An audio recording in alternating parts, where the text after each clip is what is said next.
everyone wants a BMW E30. Man, I have to have one of these, I really do. I forgot how much I love this car. It's one of those cars that feel like a no-brainer if you're into cars. Light, rear-wheel drive, analog, driven the right way it feels like nothing else.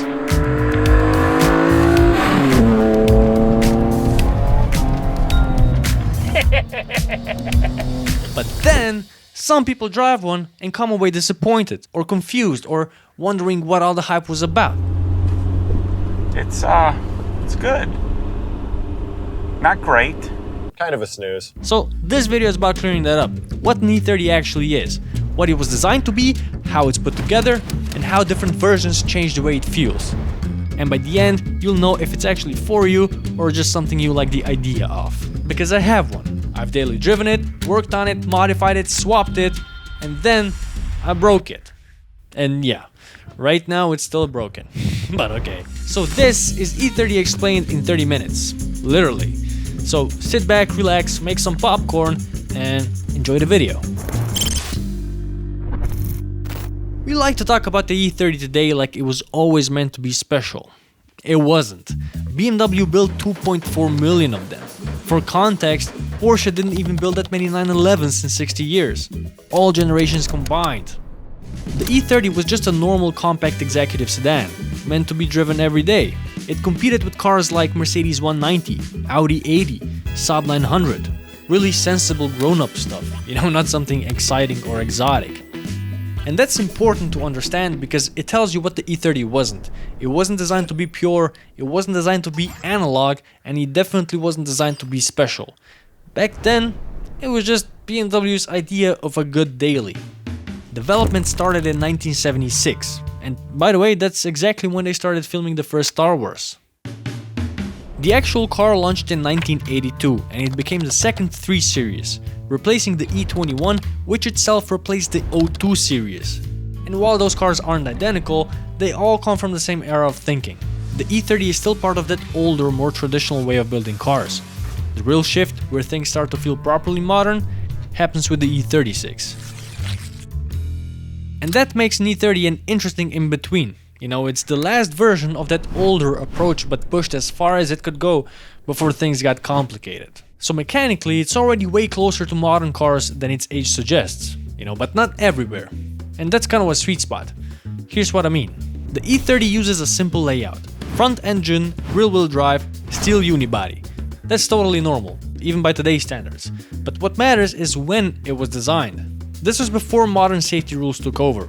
So compared to later cars, the structure is much simpler and far less reinforced. And that's a big part why it feels old school. Up front, the E30 uses a McPherson strut setup with a single boomerang-shaped control arm. And this is essentially the same setup BMW would later use on the E36 and E46, but not on the previous E21. So there's no super funky old car suspension stuff happening here. Steering is classic rack and pinion, manual or hydraulically assisted. This was new at the time and it's still what cars use today. The brakes are also sized properly for the car's weight. So despite what people assume, there's no need to upgrade them just because it's an old car. It stops just fine. And beyond that, a lot of the hardware changed with the E30. Newer style wheel bearings, a more modern electrical system. Most of the important stuff is very close to what BMW would keep using later. Stuff you never think about, but it affects how the car ages and how modern it feels. However, the rear end is where the E30 still belongs to the old world.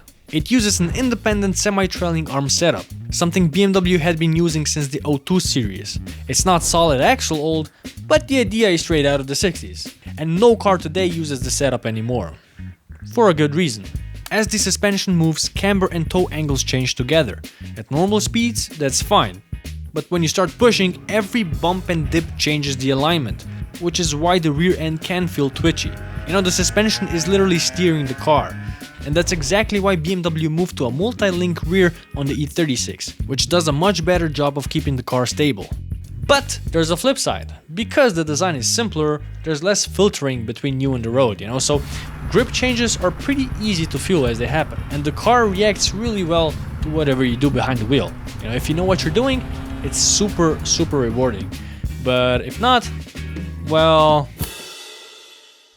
And because it's a BMW, it has that Freude am Fahren magic dust sprinkled all over, which mostly translates to stuff is where it should be. The engine is mounted longitudinally with balance clearly in mind. On 6-cylinder cars, the battery moves to the trunk to offset the weight of the heavier engine.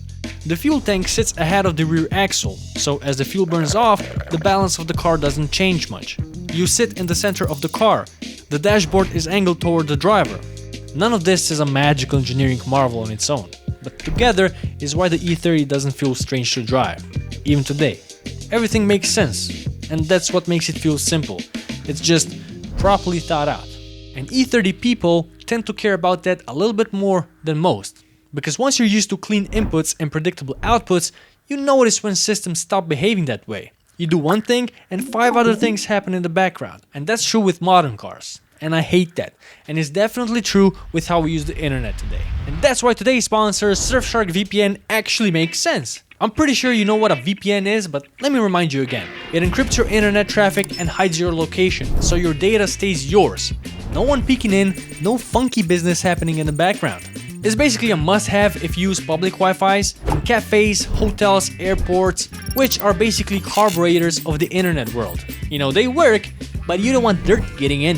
Surfshark also helps with price discrimination. You know that when you're buying car parts, subscriptions, or booking flights, the prices change depending on where you're browsing from? With Surfshark, you can switch locations and see the price before the internet decides how much you should pay. One account works on unlimited devices, phone, laptop, tablet, everything all at once. They also have Surfshark Alert, which notifies you if your email or passwords show up in data leaks. So if you want something modern that still follows that old school idea of do the job properly, check out Surfshark using the link in the description or use the code BIMFA at checkout to get 4 extra months of Surfshark VPN plus 30-day money-back guarantee. Now back to the E30. Here's something that confuses almost everyone. How many versions of this thing actually are? And that's important because I've seen a lot of people buy an E30 and then only later realize that it's not quite the one they pictured in their heads. And honestly, that almost happened to me. I just got lucky. Most people will tell you there are 2 versions of this car. Early cars and late cars. But in reality, there are 3. The earliest E30s built from 1982 to 1985 are what enthusiasts usually call pre-facelift cars. These are the ones with slim chrome bumpers, slim taillights, and most importantly, the shark nose front valance. That shark nose was typical BMW styling at the time. Very 60s and 70s. But on an E30, I don't know. To me, it kind of looks like, you know, just saying. The US cars were the same, except for those massive aluminum low-speed impact bumpers, which, yeah, not helping. Then, in September 1985, BMW updated the E30. The big change is the front valance. Instead of going back, it now goes straight down. No more shark nose. This is what most people call the pre-facelift. Rear valance changed slightly too, but that's it. But that one small change in the front does a lot, because to me, this is where the E30 starts looking like a Chad. And if you don't think that's Chad enough, BMW offered a sportier front lip. Enthusiasts call it the Jimmy Hill lip. That's Jimmy Hill. Now that's a Chad. Then, in September 1987 came the real facelift, the big one. Chrome bumpers were replaced with plastic ones. Taillights became taller. And they're actually an homage to the facelifted O2, if you guys didn't know that. I mean, BMW never really confirmed that, but come on. They also have a lower wheel arch in the rear, about 2 centimeters lower than pre-facelift cars. It's subtle, you know, but it changes how the car sits, visually. You know, it also makes it easier to slam if you're into that. And yes, like with any car, there are small year-to-year changes. Some parts overlap, some don't. Body styles. In 1982, the E30 launched as a 2-door sedan only. Not a coupe or coupe. BMW never officially called it that. It's a 2-door sedan. You can call it a coupe if you want, I don't care, but officially it's a 2-door sedan. The 4-door came a year later. Now, a lot of people assume the 4-door is somehow different than a 2-door, like it's longer or something. It's not. The only real difference is the extra pair of door. And I mean that literally, not in theory. Same roofline, same rear window, same trunk, same proportions, same silhouette. And this is very different from later 3 Series cars. If you look at an E36 for example, the coupe and sedan are actually different. And then came the convertible. Sort of. You see, at first BMW didn't build convertibles themselves. Instead, they worked with a coach builder called Bauer, who converted standard E30s into open-top cars. In '85, these got popular enough that BMW finally built a proper convertible. To make that work, they had to reinforce the chassis, mainly in the rocker panel area. You can actually see this inside the car. The door sills are much thicker and noticeably higher. They also added reinforcements throughout and used thicker metal in certain areas. But even with all that, convertibles are noticeably less rigid. You know, people talk about cowl shake, squeaks, rattles, you know, and overall weird stuff happening when you really push it. You know, if you want to drive the car hard, a convertible probably isn't for you. As a cruiser though, very cool. And then there's the Touring. Introduced in 1987 alongside the facelift, this was actually the first station wagon BMW ever made. Also, production ran until 1994, which means you can buy an E30 that was 4 years into the E36 era. And because of that, they are also pretty well equipped because they were really squeezing the E30 production, you know, they were really trying to sell them as much as they could, so they packed them with options, you know, and that's pretty cool. So by this point, you can probably tell that an E30 is not one fixed thing, right? It's a platform, and a very flexible one. And depending on the year, trim, and body style, the E30s naturally want to go in different directions. Early cars work best with period correct mods. You know, they can look very hot rod-ish. Wooden steering wheels work well. Absolutely no tinted windows, except for the US cars with the sports package. Especially in black, these look kinda pimpish. They have a very specific vibe compared to the rest of the E30 lineup.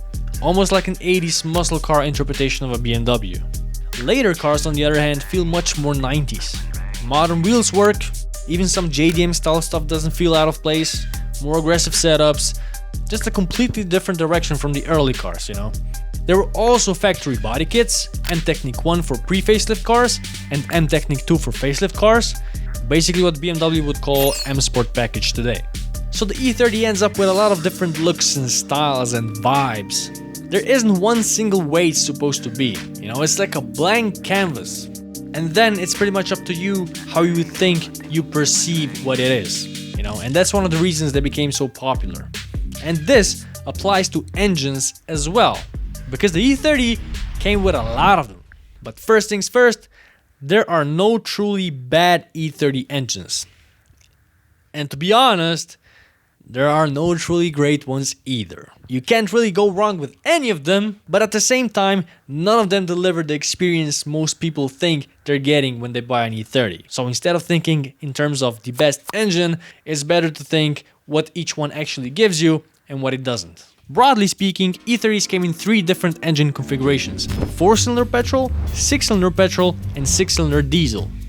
And electric. Okay, that was a prototype, thank God, but kinda cool at the same time. The 4-cylinder engines are M10, M40, M42, and S14. The 6 cylinders, M20 for petrol and M22 for diesel. Now let's go through them in order because differences matter a lot.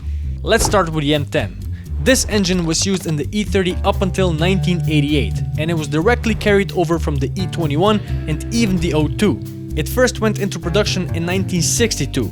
So yeah, when E30 came out in 1982, BMW put a 20-year-old engine into a brand new car. It's not exciting, it's not refined, but it is strong, really strong. It came in 2 versions, 316 and 318i. And no I means carburetor. The slowest E30 ever made was the 316, and there were 2 versions of it, a 1.6 and a 1.8. The 1.6 only existed in Yugoslavia and Greece because of displacement-based taxes. That's what my car had, the lowest of the low. Not bad, just sad.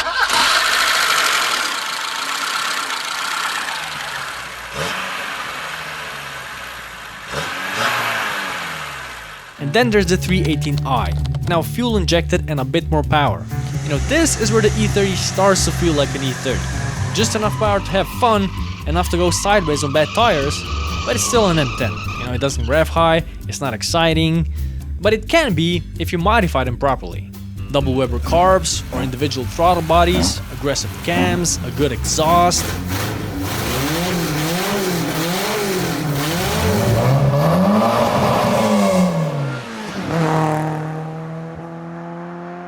You know, those builds have character, and you don't see a lot of modified M10 E30s out there, you know, and that's part of the appeal. Next up, M40. This engine was introduced in 1987 with the facelift, and it was brand new at the time. Fuel injected, more efficient, smoother, but also not as bulletproof as the M10. You know, nowadays almost every M40 has some kind of ticking noise.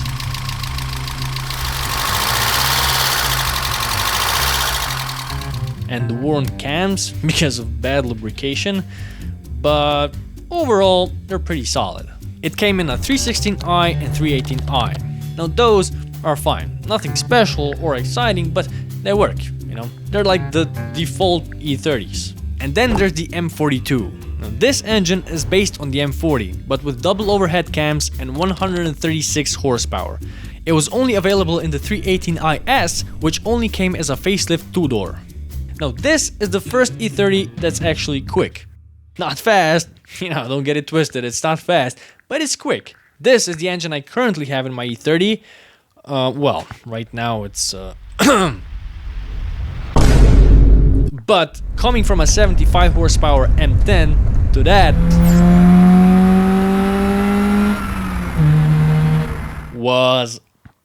You know, it changed the E30 for me a lot. The chassis finally started making sense, you know, I could drive it the way I wanted to. It's a very rev-happy and responsive engine.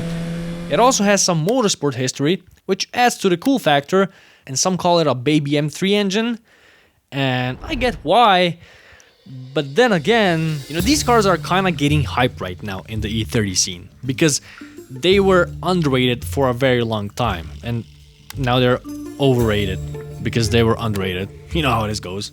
And the hype thing is kind of a problem because it sets an expectation it can't really meet. You know, with the M10 and M40, you know what it is. It's slow, it's basic, but you know that going in. But with the M42 though, it feels like it should be something special. You know, it's the 318iS. It's the sporty one. Everyone talks about it. But in reality, it's just a 136 horsepower 16 valve engine. Which means you really gotta work for that 136 horsepower. You know, it's not slow once you get there, but like, if you're tracking the car, the M42 is gonna feel great. You know, it lives at the top.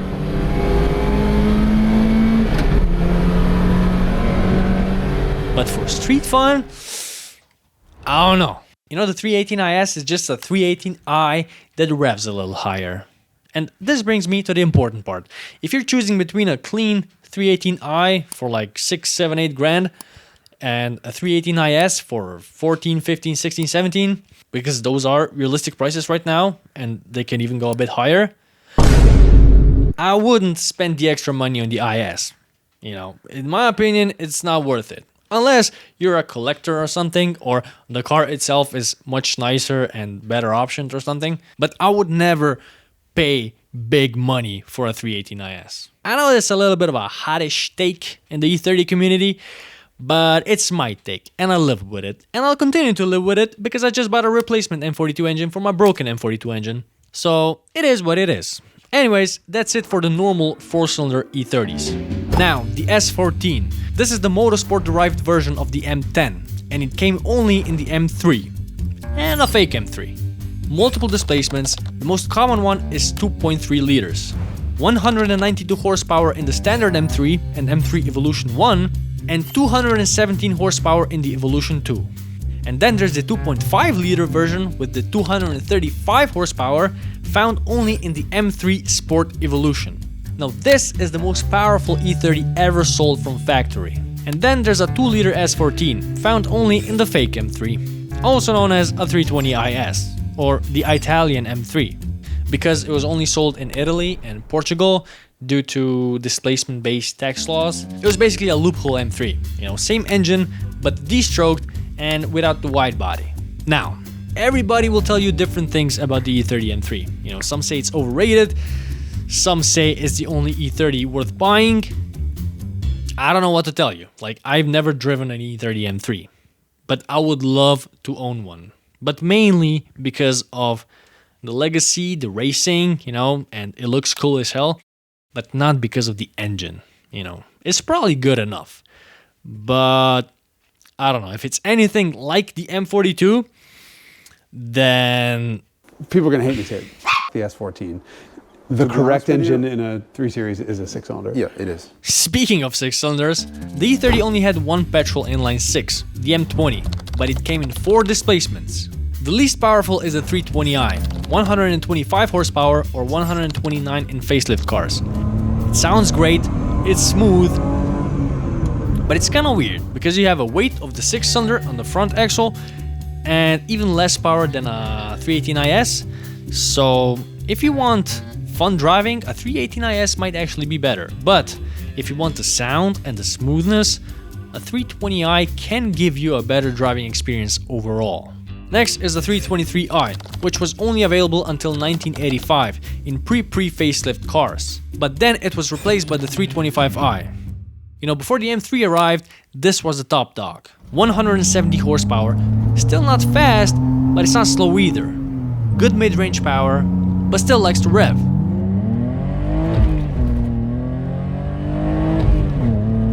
Amazing sound. You know, in my opinion, with a good exhaust, it's better sounding than any non-M BMW Straight 6 that came after.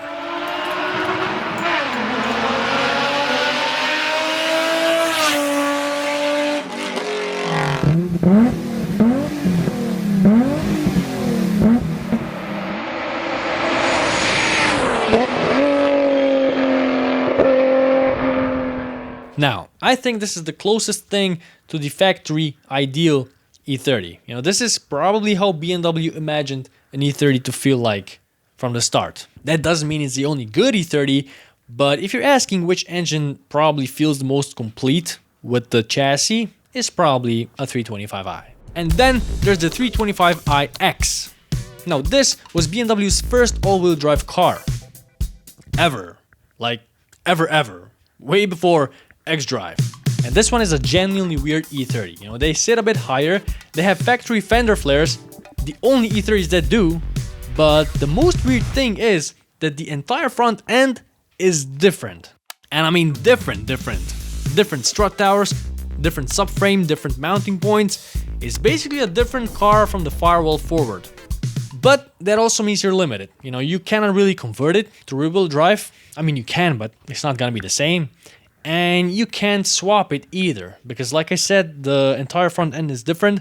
So unless you cut it up and weld another E30 front end to it, it's not gonna work. As a historical piece of early all-wheel drive engineering, interesting, but as an E30 to actually build and drive, I don't know. And then there's the 325e, which stands for ETA, or ETA. Stands for thermal efficiency.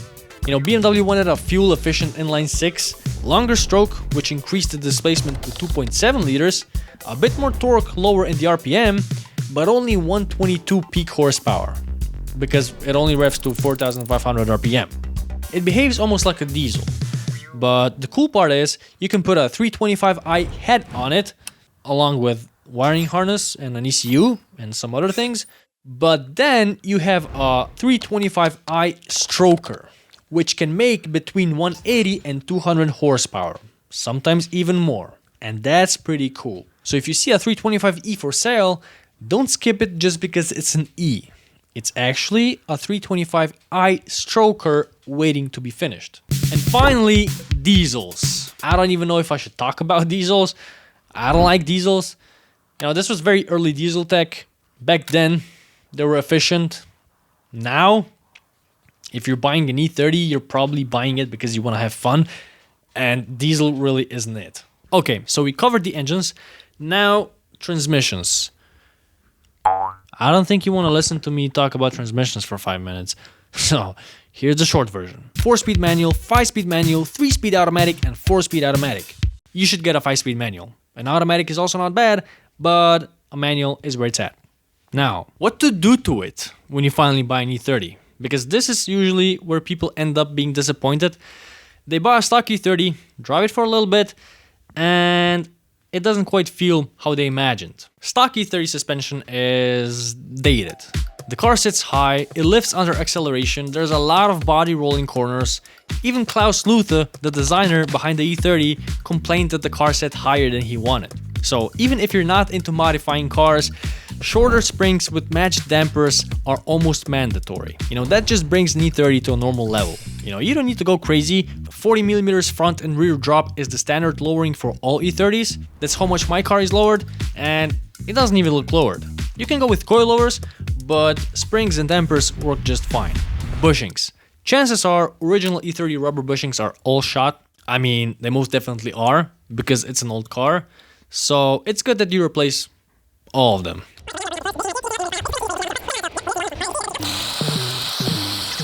Steering rack. Stock one is 4 turns lock to lock, and that doesn't exist anymore in modern cars. Pretty much any modern car has a shorter rack, but it is precise and provides a great steering feel. But a shorter rack definitely wouldn't hurt. Luckily, there are popular mods for that, which include swapping racks with the E36 one or an E46 one. Z3 rack also works, but it can be a little too short. Steering wheel. Original one is...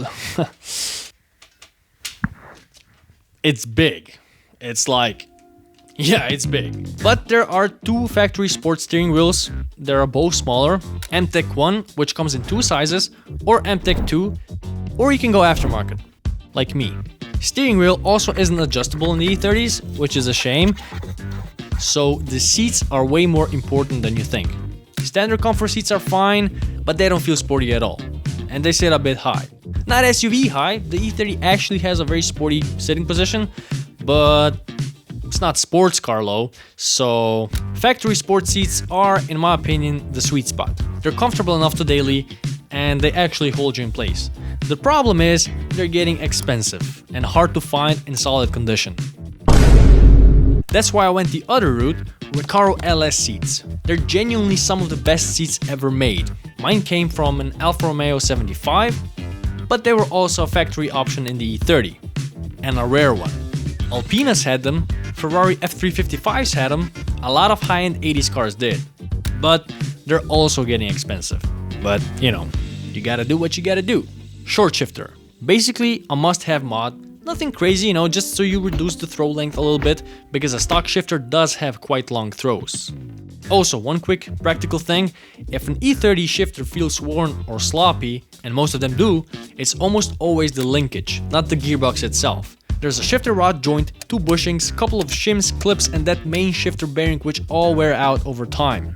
And it's honestly one of the best mods you can do to an E30, or any BMW really. Also, engine swaps. If none of the stock engines do for you, you can swap in engines from E28, E34, E36, E46, E39. Parts are cheap and easy to find, and most service items are still available brand new directly from BMW, and if not, another OEM supplier.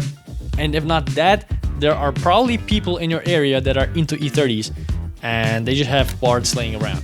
Like I said, BMW built over 2 million of E30s, and it shows in parts like this. And this is very different compared to something like a 964. Now, this part is probably the most important part of the whole video, but who this car is not for. If you expect an E30 to be a sports car, it's not for you. Get a Miata or something. I once parked my E30 next to a Ferrari 348, and I was like, bro, what am I doing? Obviously never thought my E30 was a Ferrari. I'm not delusional, okay? But I do think a lot of people treat these old BMWs like sports cars because of, the DTM, M3, all the racing. Even I did. But no, they're not sports cars. They can handle like ones for sure, but they don't feel like sports cars. I mean, look, hear me out. An E30 doesn't do anything wild. It's not fast, it's not razor sharp, none of the inputs make you go, whoa, right away, Magic only shows up once you lean on it. And I don't mean driving like an idiot, you know, I'm not here to encourage reckless driving. But like, you know, I just mean like loading the chassis, carrying some speed, letting the suspension work. Even a stock E30 on good tires through a proper corner, that's when it starts to make sense. But that's not for everyone, you know. Some people want fireworks, but the E30 gives you balance. And once you understand that, it stops being disappointing and starts being really, really good. But that's okay. You just need to understand what you're buying. If this was your kind of video, leave a like. If you own an E30, which one do you have? Was it the right move? What did you do to it? If you don't have an E30, which one would you have? And what would you do to it? Drop it in the comments. And if you're new here, this channel is about cars and why they feel the way they do. Subscribe if that's your thing. And yeah, thank you for watching, and I'll see you in the next video. Bye bye.